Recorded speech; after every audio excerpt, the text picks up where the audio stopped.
AITA for punishing my son after he said something racist? About a week ago, my 39F family ordered Chinese food for delivery. When the delivery driver came to the door, my daughter, 16F, was taking the cat upstairs to put in her room because he always tries to eat the food.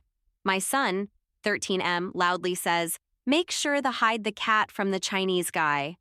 As I am at the door getting the food from the Chinese delivery driver, he very obviously heard what my son said and was upset by it. I quickly apologized and took the food.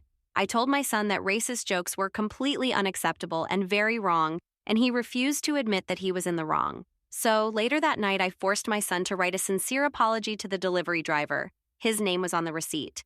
As well as write a one-page paper on Chinese culture and a one-page paper on why racism is perpetuated by racist jokes and stereotypes. Then the next day, I took him to the restaurant and had him read his apology aloud to the delivery driver as well as give him the papers he wrote. The driver was very appreciative of the apology and thanked me for making my son do it.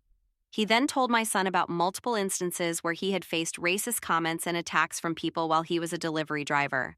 That night, my husband, 43M, and I got into an argument about me making our son do this. He told me that it was embarrassing for our son to have to do the apology and that the punishment didn't fit the crime. I told him that it was much more embarrassing for the driver to have to face that kind of racism and racist stereotypes and that our son would get over the embarrassment. I do not condone any kind of hateful thinking in my house, and the fact that my son said that embarrassed me as well.